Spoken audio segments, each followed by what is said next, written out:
como una reina en Italia, Francia, Portugal y Suiza. El regreso resultó apoteótico. En la mañana del domingo 23 de agosto de 1947, una verdadera multitud la esperó en el puerto de Buenos Aires.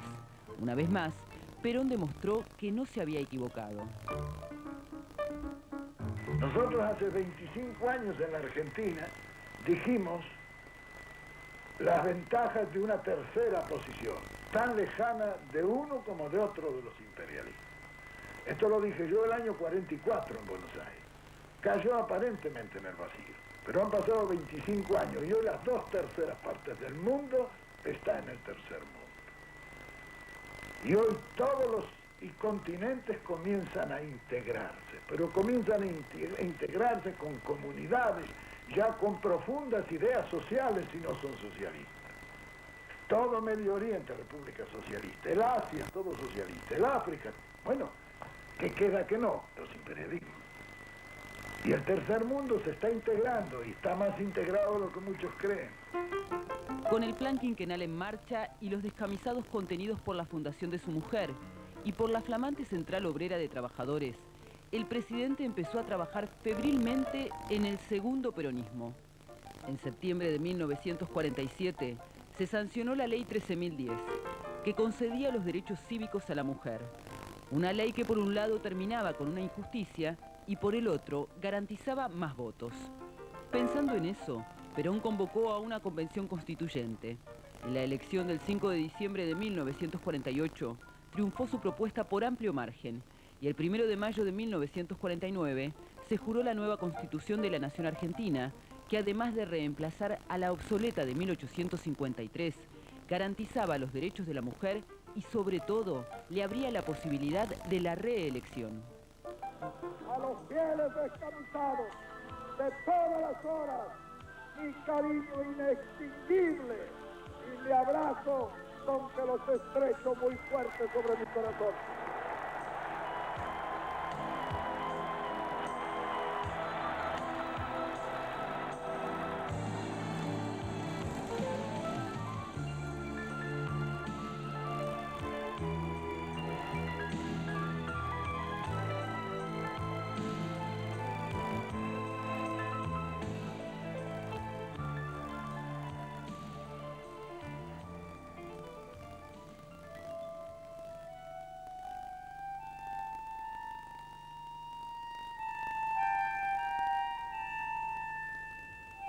Argentina se estaba acostumbrando a las multitudinarias marchas, a veces hechas porque sí, otras para festejar las fechas que con el tiempo se convertirían en referente obligado del peronismo. El Cabildo Abierto del 22 de agosto de 1951, que debía formalizar a los candidatos del justicialismo, no fue como muchos especularon un trámite, sí una gran marcha. Ese día Perón no cumplió y Evita no dignificó. 2 millones de personas se habían movilizado para convalidar a la llamada Fórmula de la Patria. Así lo planteó la CGT desde el imponente palco coronado por el enorme cartel Perón-Eva Perón. Y por si quedaban algunas dudas, por los 2 retratos que enmarcaban el escenario, montados sobre la 9 de julio. Sin embargo, como nada es lo que parece, los protagonistas ofrecieron casi una comedia de enredos en vivo. Si no fuera porque los manifestantes realmente sufrieron con lo que sucedió en aquel acto eterno, que se prolongó desde las 5:30 de la tarde, cuando Perón entró solo, hasta la medianoche cuando su mujer les pidió paciencia y que se fueran a sus casas. Compañeros, hemos luchado, hemos trabajado por la felicidad común y la grandeza de la patria, haciendo solo lo que el pueblo quiere y sirviendo un solo interés, el del pueblo. Yo no aspiro a otra gloria que al cariño de mi pueblo. Mi conducta pública y privada me permite afirmar a los compañeros que tanto en el orden interno como en el internacional no tengo otro compromiso que el que contraje hace ya mucho con mi pueblo.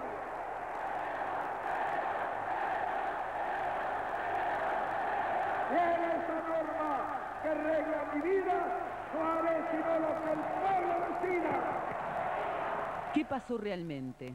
¿Por qué ocurrió el histórico renunciamiento de Evita a la candidatura de la vicepresidencia el 31 de agosto? ¿Fue la presión de la Iglesia y de los militares, que ya se estaban levantando contra la reelección del tirano, como le decían ellos, y como le decían sus acérrimos opositores? ¿O fue la avanzada enfermedad de Evita? Acerca de esta última posibilidad, los historiadores aseguran que Perón recién se enteró del cáncer en septiembre y que Evita no supo la verdad hasta el final.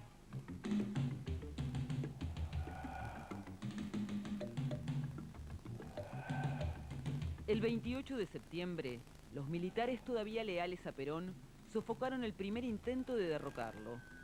El Consejo Superior de las Fuerzas Armadas sugirió fusilar a Benjamín Menéndez, el cabecilla de la rebelión, pero Perón se negó. Los días que precedieron a las elecciones estuvieron llenos de espinas. Evita, recluida en el Palacio Alzagonzué, tras una compleja operación, convocó a sus descamisados a llenar la plaza el 17 de octubre.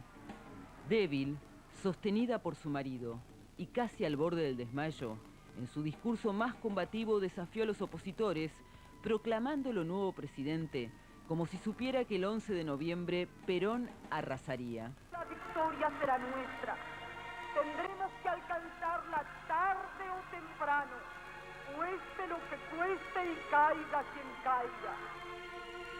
Decido una sola cosa. Estoy segura que pronto estaré con ustedes, pero si no lo llegara a estar por mi salud, ayuden a Perón, sigan fieles como hasta ahora con Perón. Yo no quise ni quiero nada para mí. Mi gloria es y será siempre el escudo de Perón y la bandera de mi pueblo. Y aunque dejen el camino jirones de mi vida, yo sé que ustedes recogerán mi nombre y lo llevarán como bandera a la victoria.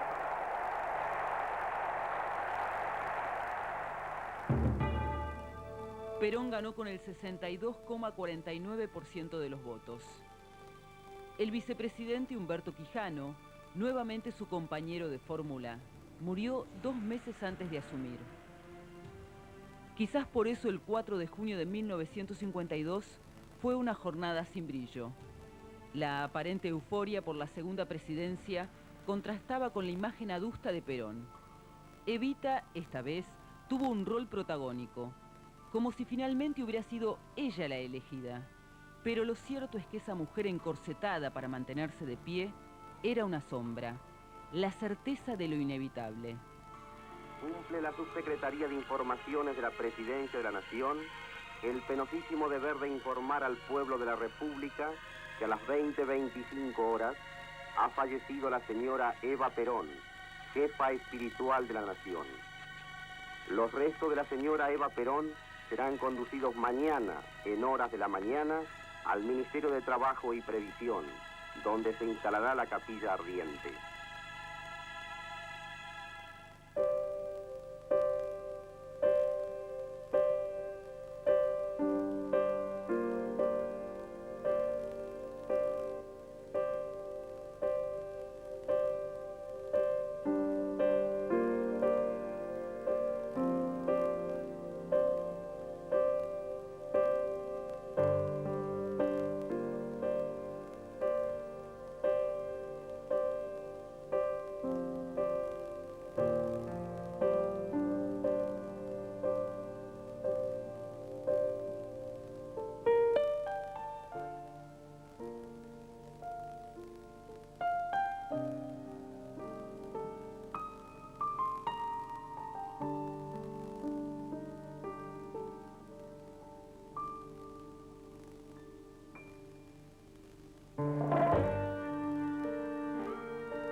El 26 de julio de 1952 se produjo un quiebre en la historia del peronismo.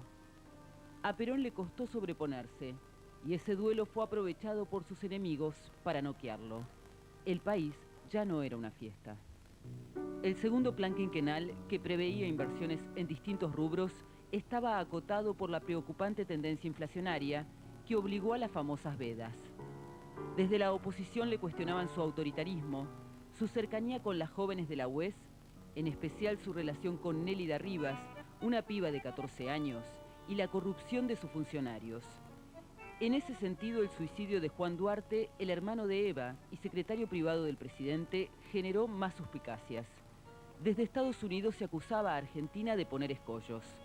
Perón había denunciado la guerra de Corea, y aunque recibió a Milton Eisenhower, el hermano del presidente norteamericano, quien vino para garantizar el voto argentino en la formación de un bloque anticomunista en el continente, lo dejó ir con las manos vacías.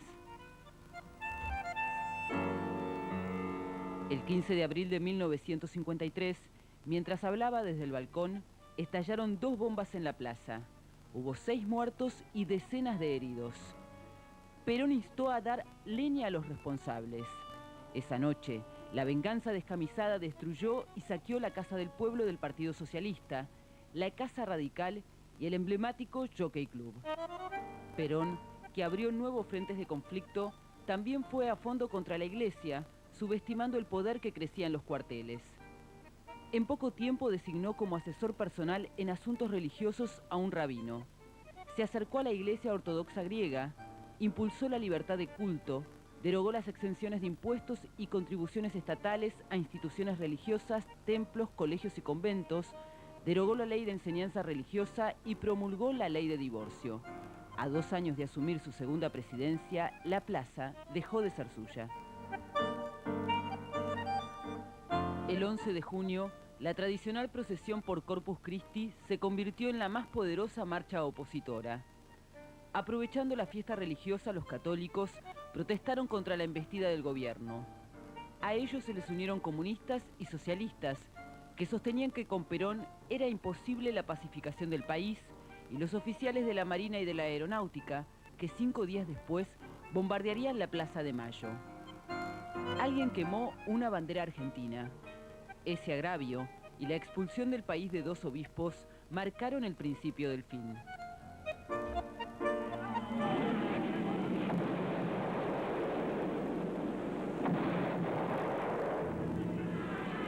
Faltaban 20 minutos para la 1 de la tarde. Ese jueves, los supuestos libertadores, en nombre de la paz y motivados por el odio visceral al que acusaban de tirano, desataron el infierno sobre la Plaza de Mayo.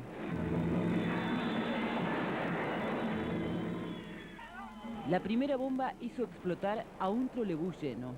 Las que siguieron también impactaron sobre inocentes, porque para ellos el fin justificaba los medios. Hubo al menos 300 muertos y cientos de heridos, la mayoría civiles. Los primeros 5 bimotores habían apuntado a la Casa de Gobierno. El objetivo era matar al presidente, pero como el mal clima había retrasado la operación un par de horas, todos en el gobierno se habían enterado del ataque y Perón no estaba ahí sino en el Ministerio de Guerra. A las 5 de la tarde del trágico 16 de junio de 1955 fracasó el golpe y cualquier intento de diálogo. La CGT llamó a un paro general. El pánico ahora sería de los otros. En represalia, los piquetes incendiarios ganaron la ciudad y en nombre de la defensa del peronismo quemaron iglesias, incluida la catedral, robaron y profanaron. Perón dijo que él no fue y culpó a los comunistas, pero lo cierto es que el general estaba choqueado. Yo quiero que mis primeras palabras sean para encomiar la acción maravillosa que ha desarrollado el ejército, quien ha manifestado ser verdaderos soldados. Desgraciadamente no puedo decir lo mismo de la Marina de Guerra, que es la culpable de la cantidad de muertos y heridos que hoy debemos lamentar los argentinos. Como presidente de la República, yo pido al pueblo que me escuche en lo que voy a decirle. Nosotros, como pueblo civilizado, no podemos tomar medidas que sean aconsejadas por la pasión, sino por la reflexión. No podremos dejar de lamentar, como no podremos reparar la cantidad de muertos y heridos que la infamia de estos hombres ha desatado sobre nuestra tierra de argentinos. Por eso, para no ser nosotros criminales como ellos, yo les pido que estén tranquilos, que cada uno vaya a su casa. Yo no quiero que muera un solo hombre más del pueblo. En los 3 meses que siguieron, Perón intentó una tregua. Llamó a una conciliación nacional y los dirigentes opositores por primera vez pudieron utilizar las radios, de modo que las críticas ahora se escuchaban casi en cadena nacional, y el presidente perdió la paciencia. A nadie parecía importarle el voto popular. Nadie habló de adelantar las elecciones ni de buscar una salida institucional. El país estaba dividido en dos, y los militares y civiles derrotados en junio se organizaron para el nuevo intento. El 31 de agosto Perón hizo su renunciamiento. La CGT respondió con un paro general y una extraordinaria manifestación en la plaza, con la consigna «Perón debe quedarse».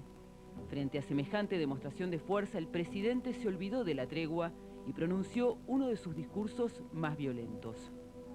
Y cuando uno de los nuestros caiga, caerán 5 de los ellos. El 16 de septiembre desde Córdoba, Eduardo Lonardi, un general en retiro que no tenía mando de tropa, encabezó la ofensiva bajo el lema «Cristo vence». Contaba con el apoyo total de la Marina, liderada por el contraalmirante Isaac Rojas, y de la Fuerza Aérea de algunas unidades del Ejército que respondían al general Pedro Aramburu y de Estados Unidos y Gran Bretaña. El 19, Rojas ordenó bombardear las refinerías de Mar del Plata y el puerto de Buenos Aires y amenazó con hacer lo mismo en La Plata. En 3 días tensos y violentos, la Revolución Libertadora logró el silencio del oficialismo, que si bien contaba con la mayoría del ejército, prefirió no convocar a las masas peronistas y así evitar una guerra civil. Años después, se dijo que nadie salió a defender al gobierno constitucional, porque por alguna razón, Perón, antes del 16, ya se sentía derrotado.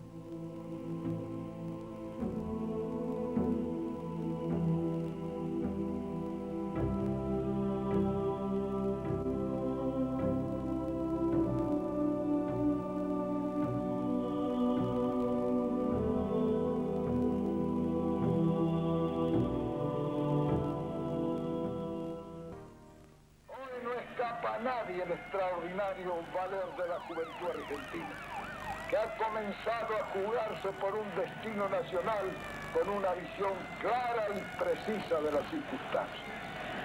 Solo así existirá garantía para la empresa en que todos estamos empeñados. La lucha en el terreno que sea para asegurar a la patria y a su pueblo el destino que le corresponde, por los valores ya demostrados en estos años de sacrificios y dolores. La resistencia peronista nació el mismo día que comenzó el exilio de Perón. Sin él en el poder, tampoco hubo soluciones mágicas y el país no se pacificó. Por eso los años que vinieron fueron tremendamente dolorosos. El más grave error de la Revolución Libertadora fue que para defender la libertad perdida, instauró el terror, alimentando las divisiones y arrasando con todo lo que recordara al país peronista. La Junta Consultiva Nacional, integrada por prestigiosos demócratas, no resultó ninguna garantía, ya que la presidían los golpistas. Aramburu sucedió al debilitado Lonardi e impulsó junto con Rojas una política de represión. En el marco del plan de conmoción interna, se restauró la pena de muerte, se anuló la Constitución de 1949, se encarcelaron funcionarios, se persiguió a militantes, obligando a los que pudieron al exilio, se desmanteló y se destruyó toda la obra de la Fundación Eva Perón y se prohibió cualquier referencia al general, a su mujer o a sus símbolos partidarios. Ahora mandaba la barbarie, sin límites. Por eso también, como parte de la acción de terror del gobierno, se secuestró el cadáver de Evita. En las circunstancias actuales, es preciso que todo el movimiento se movilice y se incorpore a la acción. La conducta es bien simple y el deber bien claro, que cada peronista, en todo momento y en todo lugar, haga más de lo preciso por la liberación de la patria y de su pueblo. Los peronistas han de hacerse a la idea, son ellos, y solamente ellos los que han de poner el esfuerzo y si es preciso el sacrificio. La peor de todas las actitudes es permanecer inactivo cuando el destino del país está en juego. Con la bendición de Perón, la nueva generación de líderes sindicales desplegó su lucha a través de huelgas y sabotajes. El fracaso económico dejaba a la dictadura sin salida para detener el conflicto social.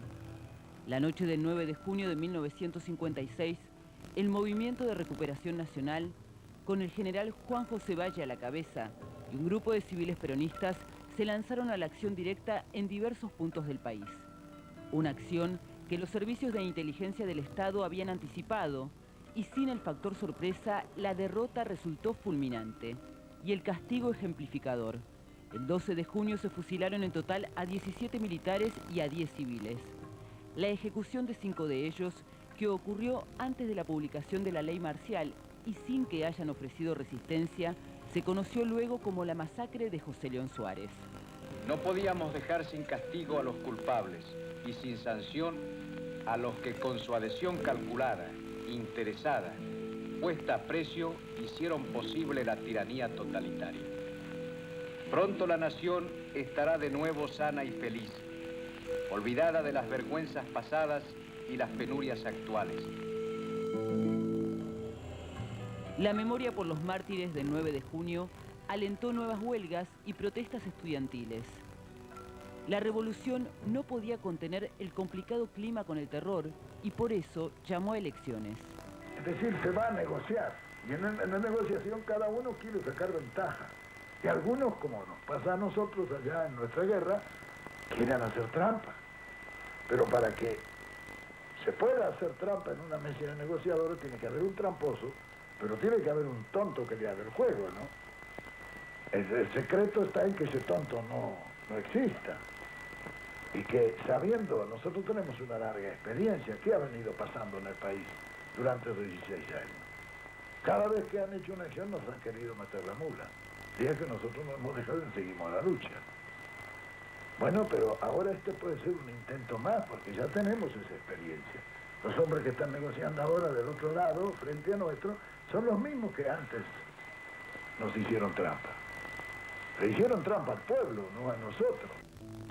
Por supuesto, el peronismo no fue habilitado ni en la votación para la Asamblea Constituyente, que en un debate agitado aprobó la derogación de las reformas de la Constitución de 1949, con excepción de los derechos sociales, ni en las elecciones presidenciales convocadas para el 23 de febrero de 1958. La proscripción del peronismo dividió a los partidos políticos, que ya estaban cuestionados por sus apoyos explícitos a la dictadura. De hecho, Perón, que había ordenado a los peronistas votar en blanco para la Asamblea, obtuvo el 24% de los votos, ganándolas simbólicamente, claro. La Unión Cívica Radical, convertida en la fuerza mayoritaria, tampoco escapó a la crisis y se presentó con 2 fórmulas. Arturo Frondizi pactó con Perón a través de Rogelio Frigerio. Muy crítico de Aramburu, se comprometió a una concertación social, a la normalización de los sindicatos, a una ley de amnistía para los presos políticos, a futuras elecciones sin proscripciones y a restituir el cuerpo de Evita. Perón, desde el exilio de Panamá, instó a votar por la fórmula de la UCRI, votos que resultaron fundamentales para el 49% obtenido. Sin embargo, el flamante presidente, al asumir, negó la existencia del acuerdo y, si bien dictó la ley de amnistía, se olvidó de Perón. Desde que en 1955 nosotros caímos del gobierno, yo me he preocupado de ir conformando una organización. Es decir, es difícil, los movimientos revolucionarios siempre son movimientos gregarios, detrás de un realizador y contando con 100.000 predicadores. Así se ponen en marcha los movimientos revolucionarios. Nosotros lo hicimos así. Ahora, una vez que se ha conformado ya un movimiento con un líder al frente, no es tan fácil transformarlo en una organización, porque en general la gente resiste a eso. Pero hay que tener en cuenta que el hombre no vence al tiempo, que lo único que puede vencer al tiempo es la organización. Entonces yo me he preocupado de ir formando, diremos, por simbiosis, la organización sin que yo perdiese la conducción. Que el mundo fue y será una porquería, ya lo sé. En el 506 y en el 2000 también. La Argentina sin Perón era un verdadero cambalache. Todos parecían funcionales a su memoria. En los 17 años que duró su exilio, tuvimos una democracia tambaleante, con las Fuerzas Armadas como garantes y verdugos. Hubo 2 presidentes elegidos por el pueblo, con el peronismo proscripto, claro, 1 interino y 3 militares. Tanto Arturo Frondizi como el senador José María Guido, que asumió en su lugar, y Arturo Illia, que ganó con el famoso 25% de los votos, estuvieron condicionados y muy vigilados por las Fuerzas Armadas. En esos larguísimos 17 años, el estado de sitio se imponía y se ejecutaba con una continuidad pasmosa. La resistencia peronista, presente masivamente en el conflicto petrolero del 58 y en la huelga de los trabajadores de la carne del 59, se tornó cada vez más violenta. El Perón vuelve mandó con la fuerza de los boicots o de los atentados, ya que ni siquiera el triunfo en las urnas, como el de las elecciones provinciales del 18 de marzo de 1962, por ejemplo, les garantizaba la vuelta. Porque si los militares no estaban de acuerdo, chau al presidente constitucional, como le pasó a Frondizi. Para imaginarnos lo que está pasando en la Argentina actual, es preciso conjurar simultáneamente la incomprensión propia de la ignorancia, la soberbia del reaccionarismo contumaz y la falsedad de los grupos que sirven intereses inconfesables. Cuando en nombre de la democracia llamaron elecciones el 18 de marzo de 1962 y le resultó el triunfo arrollador del peronismo, se vieron obligados a anularla y encarcelaron al presidente constitucional para crear un gobierno títere. Ahora, también en nombre de la democracia, que sin ir a regularizar institucionalmente el Estado mediante un sistema electoral creado para burlar la mayoría en una elección dirigida, presionada y digitada por el gobierno y las fuerzas que lo sustentan. Para ello, no les ha bastado dictar un monstruoso decreto ley, sino que también erigidos son censores que priven discrecionalmente todo aquello que representa la voluntad popular y que se oponga a la realización de sus designios, imponiendo candidatos y sistemas arbitrarios y violatorios de los más elementales principios de equidad democrática. Nunca en la historia política argentina se ha presenciado una manifestación más monstruosa de falta de respeto a la voluntad popular. El desgaste político también alcanzó al ejército, que protagonizó un enfrentamiento de proporciones que lo llevó a una suerte de guerra interna en pleno centro de Buenos Aires y que terminó con la victoria de los azules sobre los colorados. El general Juan Carlos Onganía, designado comandante en jefe, tendría más tarde golpe mediante su hora en el sillón de Rivadavia. Onganía encabezó la Revolución Argentina del 28 de junio de 1966, porque según ellos, con Illia había un vacío de poder, y en ese sentido, hay que decirlo, recibió un empujoncito de los muchachos peronistas.